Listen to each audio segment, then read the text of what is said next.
do things that we say, like give me all your tax returns, your pay stubs, because that's a pretty hard feat to ask if they're not really bought into you. Does that make sense?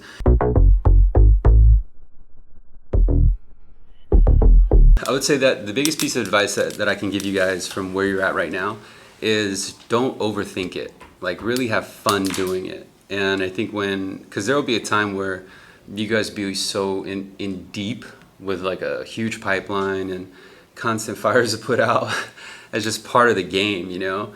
And if you really look at, because we have an interesting perspective on our floor where you have, you know, on your guys' side, newer agents, the energy's a little bit kind of hype in comparison to most of the floor that's got seasoned agents, and they're kind of already kind of putting out the fires, going through the grind. And what you don't want to do is get to a point where you're not having fun with it anymore. And so one of the secrets from my team is that we constantly always have to have fun with it. And where I think that's really one of the secret ingredients that separates us from the other teams. And so I do I'm pretty consistent with making every single day a game. And so I hold all my guys accountable to a point system. And so all day long I'm throwing up points on this point board. And so we're all focused on what we call dub, who can light up a dub first. You know, that's kind of our saying. And so, you know, when they score the points, I'll put a dub up for me, D. I got a dub today, you know, and that's kind of like their little signature. And so whether you guys use the dub system or you use your own little signature, I think what the takeaway is that you have to hold yourself accountable to just worry about your paper. Don't worry about your next door neighbor. Don't worry about the drama or the BS that another agent, you know, has or their view. Because when you're in an inside call center environment, it's very easy to feed off the energy of the person next to you.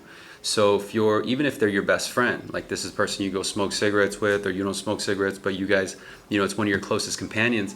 If they're on this negative vibe, it's human nature to kind of it's contagious, right? And so you're like, oh yeah, man, F these leads. Oh yeah, I hate these KPI reports. And you kind of start feeding into this negative vibe that actually ultimately kills your momentum. And so it's key to keep a real strong mindset and have fun with it. Because at the end of the day, if you really break it down in simplicity, we're licensed to sell money. That's it, right? And if you look at it in that plain perspective, you look at it for what it is, not, the challenges of selling money. Yeah, I sell money, but so does Loan Depot, or so does Quicken Loans, or so does, you know, Mr. Cooper, right? That's when it kind of gets clouded, and then you start naturally radiating through your voice. So if there's anything that I could tell you from right now going into it is just be excited, because you guys have this platform right now that a lot of lenders that I talk to and the people that I mentor throughout the country, they don't have nothing like what we have, you know, let alone a CRM. A lot of them are kind of just fed to the sharks. So look at your chance and your opportunity right now as a blessing, and just like, dude, I'm gonna make this work. Regardless if, you know, I sit next to this veteran who is struggling, that's not me. It's not my paper. You see what I'm saying? Does that answer your question? Yeah, very much so. Cool. All right. You want to go next? Yeah. Okay. So, as a purchase loan officer, with a fresh lead, how do you pitch? Purchase loan officer with a fresh lead. How do you pitch? Okay, so fresh lead, does it mean like they're getting pre-approved with you, or they're opening escrow? They know nothing about the process, and Okay. you start from the scratch. Sure. So okay, so that's a little bit different than actually pitching them, right? So when you're dealing with someone who's coming into the conversation where they don't know too much about the process, this actually is leverage to you, because they don't know about you. They don't know about your experience. They don't know that you just came from Paul's class. They don't know that you're brand new to the team, right? So this is one of the cool things that you get to play with. I don't want to say like role playing, but just know that you actually have the upper hand, because in all that they know is that you're just the professional that can give them the answers, and you have to hold that, right? So I guess how to better frame the conversation is to let them know, show empathy, and say, well, the reason why you're being connected to me is because I'm licensed and authorized to give you the information that you need so you can actually start your search. So what I'm going to do is, before we even begin, is I'm just going to ask a few basic questions. Now, this script is actually going to be available, so I'll give you guys a copy of this script, okay? It's I fine-tuned it for inbound purchase leads and outbound purchase leads. And you guys can actually start playing with it once you're able to take on some of these calls. You could try it right now if you guys are taking on, these type of leads. But what it comes down to is that you want to drive the conversation, even when you're doing like refinance conversations, right? You want to drive it. Drive it meaning not necessarily where you're talking most of the time, but driving it to where you're letting them kind of do most of the talking, but it's going to be meant for something. So in other words, like, there are two type of conversations you can have as a loan officer. One is you could just go ping pong, what I like to call ping pong, where, do you have any other questions? And they ask a question, you answer it, and you just wait for another one. That's kind of like ping pong, right? There's no one actually driving the conversation towards the end.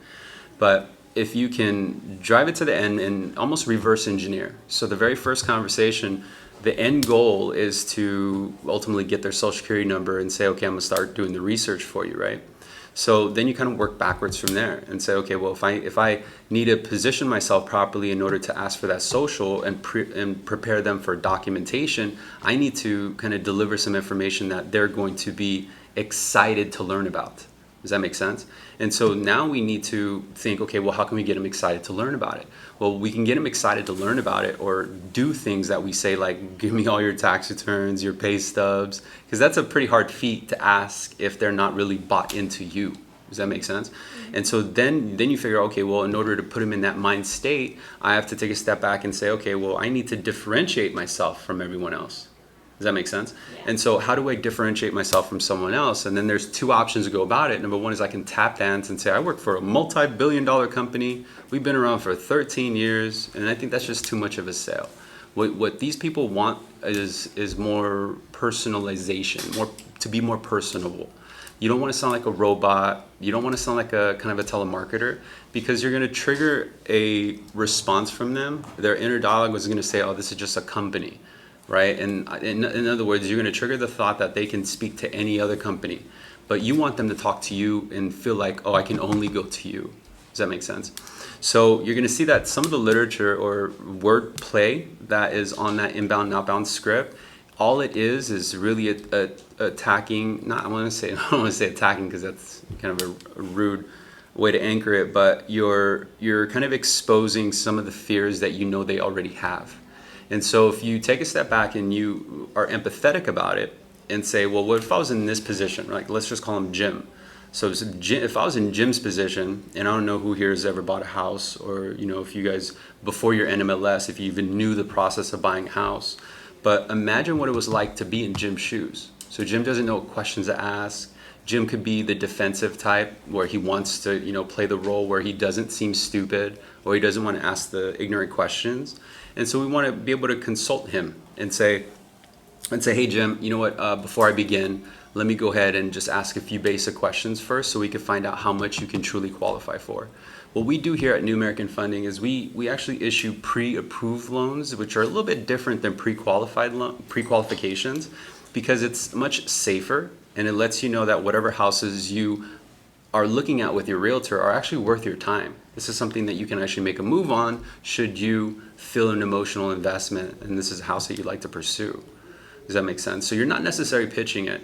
And I think that's something that you really need to take away, is that when you're dealing with people in that, I want to say milestone, because it really is a phase, right? So when they get connected to you, they're not necessarily at a pre-approved yet. They're not even pre-qualified yet. They're actually just starting.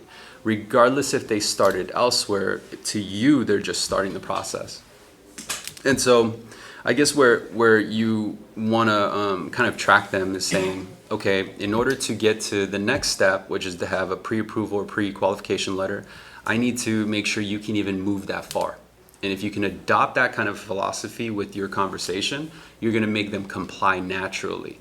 Because that's kind of like how we are wired. Instinctively, we know that we have to do A, B, and C just to get to D, E, F. Does that make sense? We're naturally wired this way. And so if we can map it out for them, they'll actually comply and not even really know it. But they'll do what you need to do, because they understand that in order to get to D, E, F, they need to be done with C. And then C is going to be to get your whole STIP list and stuff like that. Where I see a lot of agents failing or having trouble is because they'll take the very first call and they'll treat it like a sale.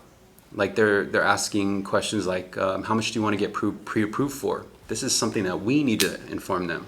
Does that make sense? Like they have a choice. They don't have a choice. No, but yet sometimes we'll ask them, well, how much do you want to get pre-approved for? Why? Why are we asking them that? What if it's $9 million? And I'm like, all right, well, does that make sense? It's almost in the refinance side of it, it's almost like saying, hey, what can I do for you today? Well, what do you think? Right? I want some value. I want you to help me out. And so there's some questions where, and don't worry about it if you mess up.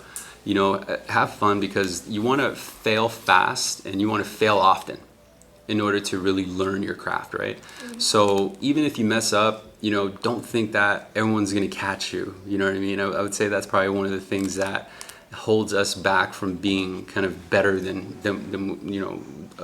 better than the day we were before, is because we overanalyze our actions. And we think like, man, I messed up on that one. Who cares? You know what I mean? Like, just hang up, move on. There's always another one. No one's gonna be like, hey, remember me? You talked to me a month ago. I'm gonna tell everybody in your team. No one's gonna do that. Everyone's gonna forget about it. But the best part is that they don't know what to expect either. So even if you mess up, you can be like, okay, well, what I meant was, and kind of carry back on that conversation in your way. But avoid talking business. When I say talking business, I'm talking about like pitching or talking about rate and fees in the very first call. Because if you start talking rate and fees, then you've made it now a sale, and it's too early to sell them. Because right at that phase, it's really about building rapport and getting an idea of what kind of person they are. So you're getting an idea if they are a first-time home buyer, if they're first contingent based on the sale of their home, right? So you're getting a lot of these factors of how serious are these people. And if we treat every single one with kind of this same speed, we're actually going to push them away. We have to constantly adjust our speed, right? We have to adapt to that particular person. And what I mean by one speed is every single person, you go through the same cycle and the same speed and the same expectation. You're going to get let down more often because not everyone's on that same groove, right? So if I'm talking to first-time home buyer, it's going to be a much different energy or different vibe than someone who's selling their third house, buying their fourth, because they've been around the block before.